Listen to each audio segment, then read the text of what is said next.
On se retrouve les gars pour une nouvelle vidéo sur l'actu de Yu-Gi-Oh! Aujourd'hui, pas énormément de news, mais des choses intéressantes au niveau de la compétition. On a aussi des nouvelles images sur les Teen Box 2025 que je vais vous partager bien évidemment. Et quelques petites infos sur le dernier YCS qui a eu lieu. On va un petit peu parler aussi des decks qui ont gagné et qui ont performé sur ce week-end du YCS Providence. Comme d'habitude, n'oubliez pas de mettre un pouce bleu, de vous abonner si ce n'est pas déjà fait. Vous êtes quasiment 80% à regarder sans être abonné. Donc n'hésitez pas, et c'est parti pour les actus. Comme d'habitude, on fait un petit tour sur le calendrier pour vous replacer. Ça y est, Alliance Insight est sorti officiellement, hein. On le sait depuis le 1er mai. La prochaine sortie de Yu-Gi-Oh! Maintenant, ce sera le Bataille de légende Monster Mayenne qui sortira le 12 juin. On aura en juin aussi le Lotus Pack 28 où on sait qu'il y a Blue Eyes dans l'art originel en Ultimate, donc ça c'est quand même pas mal. Et donc c'est Bataille de légende Monster Mayenne qui est la prochaine sortie dans un peu plus d'un mois. Aujourd'hui, on va parler un petit peu des Teen Box parce qu'on a des nouvelles images officielles de Konami de la Teen.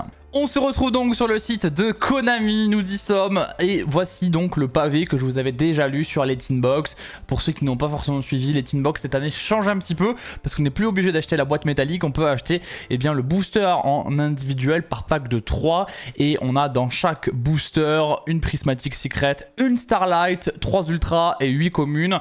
Donc ils ont changé et dans les Teen maintenant on a des séparateurs pour, pour séparer nos différents decks. Donc c'est pas mal. Voici donc les nouvelles images. Celle-là, on l'avait déjà hein, avec une partie des faces de la Teen. Voilà, avec Joey, Yugi et Kaiba notamment. Et en dessous, on a d'autres faces qu'on va pouvoir voir un petit peu mieux aujourd'hui. Bon, c'est pas forcément des animés que j'ai vus, donc je pourrais pas vous dire à chaque fois qui est qui. Voilà, de toute façon, si vous avez vu les animés, vous allez les reconnaître, hein, ces petits messieurs. Là, on les voit plutôt bien pour le coup, et là on en a beaucoup que moi j'ai pas suivi. Je crois qu'il y a du Blue Angel, etc. Voilà, bon, Jack Atlas on reconnaît, mais moi j'ai pas vu tous les animés, donc je pourrais pas tout vous dire qui est qui à chaque fois. En tout cas voilà, ça change un petit peu. La Teen cette année qui se concentre vraiment sur les animés, les différents héros d'animés, donc pourquoi pas. Et on a vraiment plusieurs vues, hein, donc ça c'est plutôt cool. On voit vraiment maintenant à quoi elle ressemble. On a la tête aussi des méga packs 2025.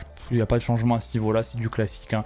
Il n'y a pas eu de changement de design au niveau des boosters, même si on le sait, il y a un changement quand même assez notable au niveau du contenu. Comme je l'ai dit, on peut l'acheter soit les 3 boosters dans un lot, soit on achète directement la Teen. Et si on achète la Teen, on paye un peu plus cher, mais on a des séparateurs en plus et on a la Teen qui permet de ranger des cartes. Voilà un petit peu donc pour les petites images sur la Teen Box 2025. Les précommandes d'Alliance Insight sont disponibles sur Naruko Games, mon site partenaire. Vous avez le lien dans la description. Vous avez la boîte à moins de 80 €. N'hésitez pas si vous voulez vous faire plaisir, surtout que ça va être une super extension. On remercie encore Naruko Games, qui est un site qui s'est lancé il n'y a pas longtemps. C'est des Toulousains qui essayent de s'en sortir, donc donnez-leur de la force. Si tu cherches des cartes à l'unité, je t'invite à aller sur le profil de Naruko. Le lien est dans la description. Tu retrouves une tonne de cartes à prix très intéressant.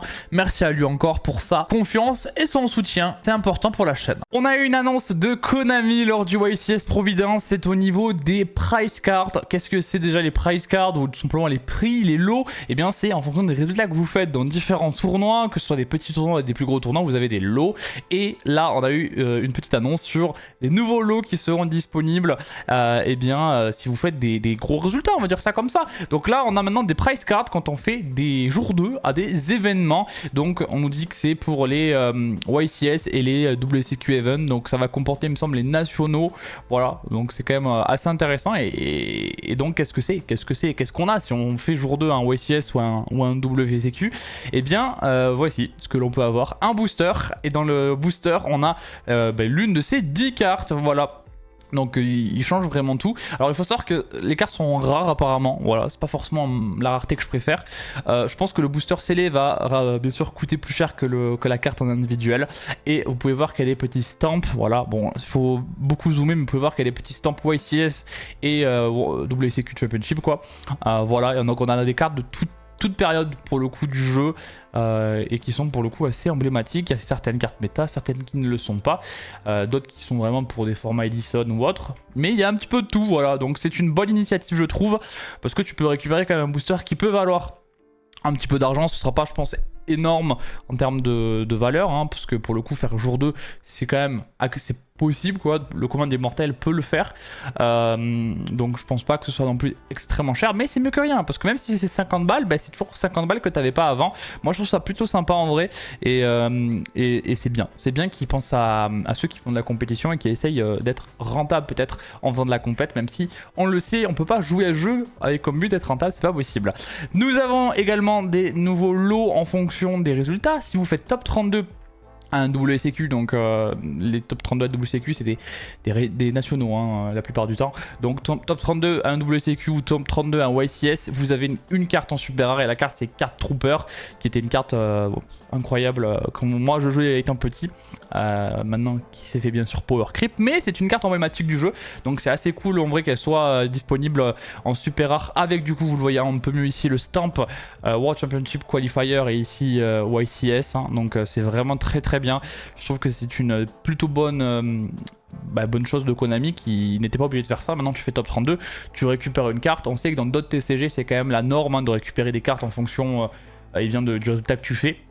Voilà, c'est bien. Konami s'y met pour Yu-Gi-Oh!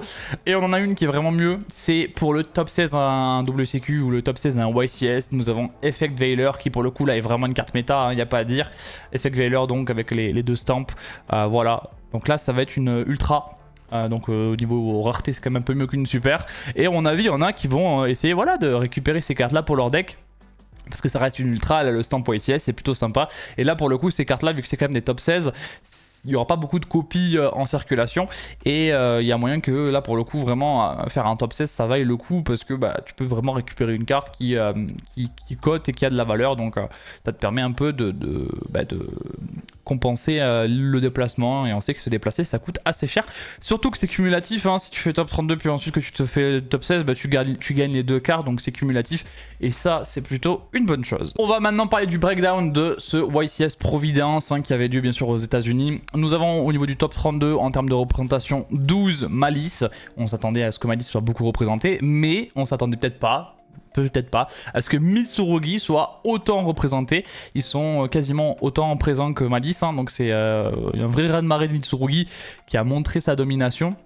Donc il y avait un Mitsurugi pur et 10 Mitsurugi Raizil. On a également 2 Raizil pur et 1 Raizil Finsmith, 1 Raizil Heraldic plutôt, je pense que Heraldry c'est peut-être le nom en anglais, je sais pas. Ensuite on a un Blue Eyes, un Crisson Horus, un Mermail, un Cash Regenesis, c'est le nouvel archétype, et un Bestial Finsmith. Bon, on s'attendait à ce que Malice soit fort, on s'attendait à ce que Mitsu soit fort, bah, les deux sont les plus représentés, et de très loin ils ont roulé sur le YCS Providence, et on voit quand même qu'il y a beaucoup moins de Mermail, peut-être que c'est moins populaire aussi du côté des États-Unis, et Raizil forcément avec la ban et la puissance de Malice et de Mitsu qu'on voit un petit peu moins dans sa version pure et dans sa version Finsmith. Au niveau des decklists qui ont fait du résultat, bien, nous avons le gagnant Charlie Ray Futch qui a donc gagné avec cette decklist là de Mitsurugi Raizil. Pour le coup, on savait que les nouvelles cartes allaient avoir un gros impact, hein, parce qu'on voit qu'il y a Bakiri x3 bien sûr qui est la nouvelle super rare et qui a très bien fonctionné. Ensuite il a mis Ameno, il a mis les petits names à 1. Voilà, parce qu'il n'a pas envie forcément de les choper, il a envie de les cost, et on le voit bien ici. Hein. Au niveau des Raizil, on a la présence de Star Raizil, la nouvelle carte qui est sortie dans Aline, qui est donc en un exemplaire évidemment, c'est aussi une brique en main en fonction de ce que l'on open. Ensuite on a les ratios classiques des Raizil, hein, pour le coup de Hex, de Ice, de Sword, un nœud.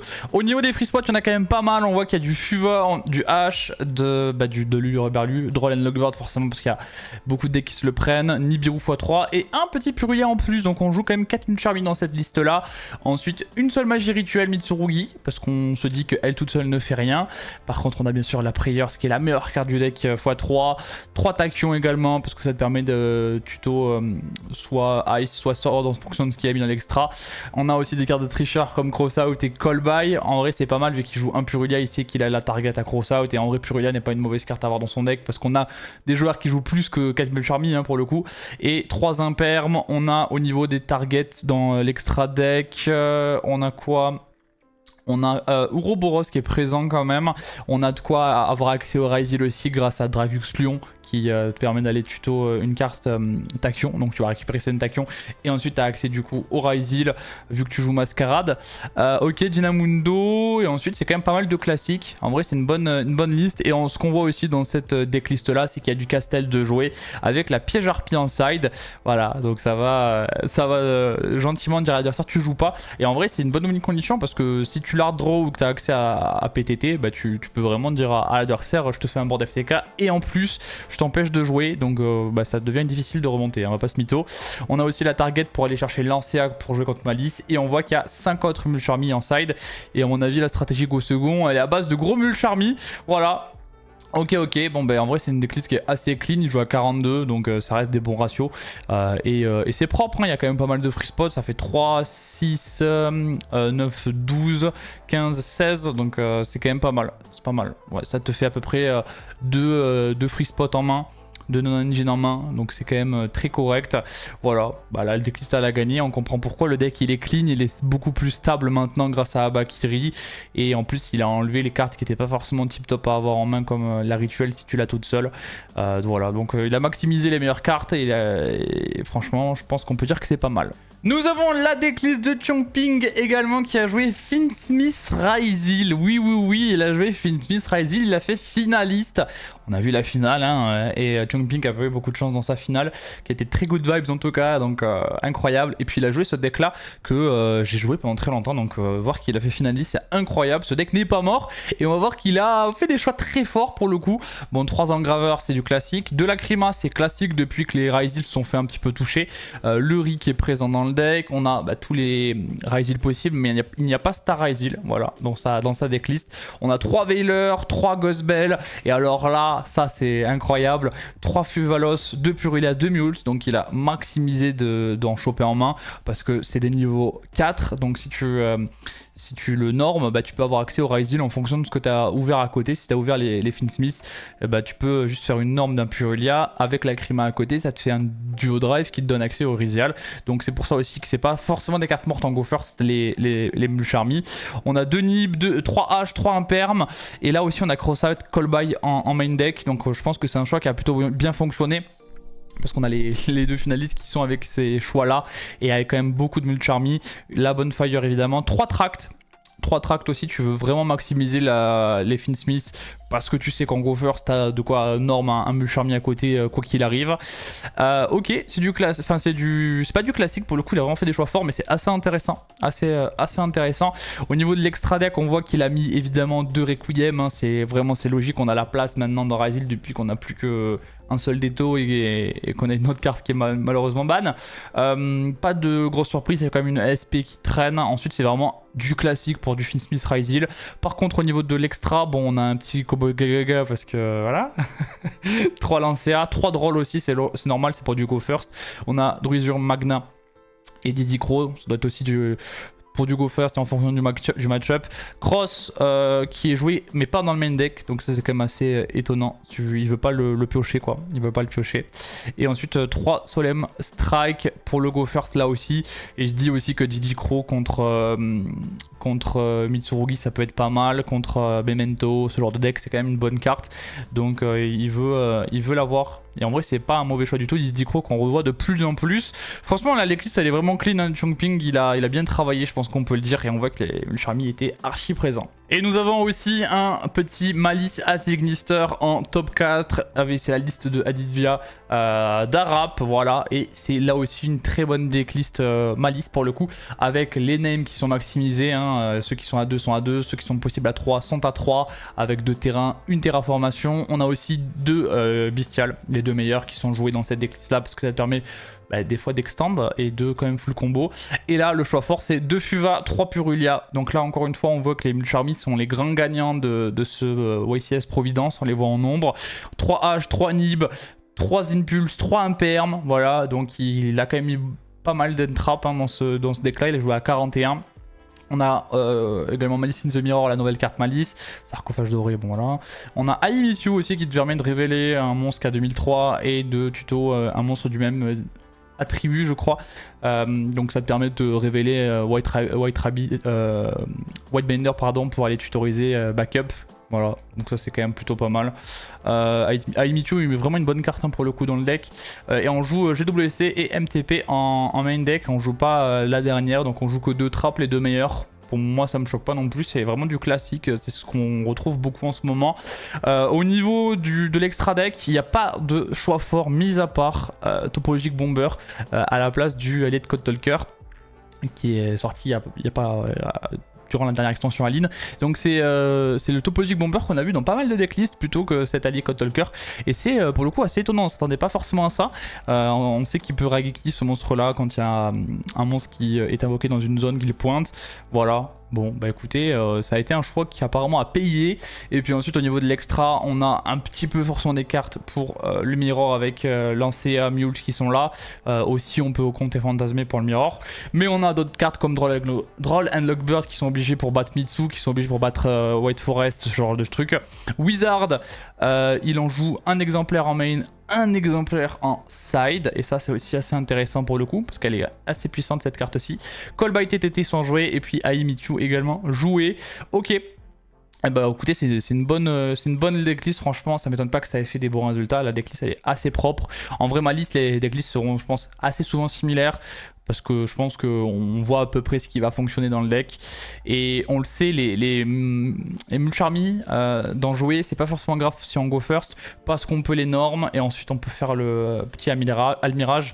Et en fonction de ce qu'on a open en main, si on a backup, ça fout le combo quand même. C'est aussi pour ça qu'on se dit que c'est pas forcément très grave. Voilà un petit peu pour les decklists les gars. J'ai 2 petites cartes aussi à vous présenter qui seront pour le coup pas encore sorties en TCG, qui ont été annoncées en OCG. Les 2 cartes que je vous présente, ça vient du Limited Pack GX Osiris Red. Donc nous avons un nouvel artwork pour Uria, voilà, qui est donc très stylé. Il ressemble à Slifer vraiment hein, dans cet artwork là. Donc nouvel artwork qui est vraiment très cool, qui je sais pas quand est-ce qu'il va sortir en TCG, parce que c'est un booster qu'on n'aura pas en TCG celui-ci. C'est un tout petit booster avec des rééditions et quelques nouvelles cartes. Voilà, nouvelle Uria donc dans un nouvel art. Moi j'aime bien les alt art, donc pourquoi pas, nouvelle art d'Uria.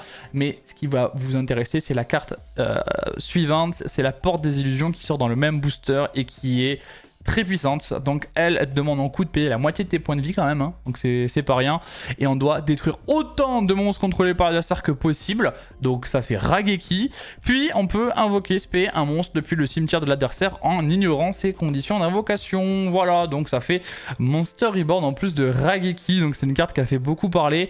Après attention, on peut utiliser la Porte d'Illusion qu'une fois par duel, donc il y a moyen quand même que ce soit une carte qui ne soit jouée qu'en une seule fois dans certains decks en tant que board break hein, clairement. Et c'est une carte qui va compter. Elle a quand même un gros risque parce que tu payes quand même la moitié de tes points de vie hein, dans le jeu. C'est quand même assez cher de payer la moitié de ses points de vie, on va pas se mytho. Et tu peux pas la jouer sur la game 3 si t'arrives au temps. Enfin il y a plein de choses qui sont à prendre en compte. Mais en vrai c'est une carte qui je pense pourrait être jouée. Après elle se prend Ghostbell notamment. Donc elle se prend quelques entraps. Elle est pas infaillible comme Raigeki peut l'être, qui empêche qui détruit tout quoi. Mais elle est forcément très puissante et en plus elle ignore les conditions d'invocation. Donc tu peux vraiment invoquer n'importe quoi sur le terrain de l'adversaire, ce qui te permet potentiellement, si c'est vous jouez même deck, de avoir un starter ou il vient de récupérer un boss monster en face pour push. Bon bah écoutez, c'est pas une mauvaise carte du tout, je pense qu'on peut le dire. La Porte des Illusions, je pense que c'est une carte qui va peut-être faire parler d'elle et côté au début quand elle va sortir. Et écoutez, on verra bien l'impact qu'elle aura en OCG pour voir si elle peut avoir de l'impact en TCG. Voilà, c'est tout pour cette vidéo. Pas beaucoup d'actualité au niveau des nouvelles cartes. Ça devrait arriver très vite les nouvelles cartes, je vous le dis là, parce qu'il y a petit moment de flottement et dans les semaines à venir, il y en aura beaucoup pour les prochaines extensions qui vont sortir en OCG. Parce qu'il faut qu'ils s'avancent dans leur calendrier de sortie. J'espère que vous avez apprécié cette vidéo. Si c'est le cas, vous pouvez mettre un pouce bleu, vous abonner et me dire ce que vous pensez, notamment de la Porte des Illusions, en commentaire. Allez, je vous laisse là. C'était SD. Tchuss.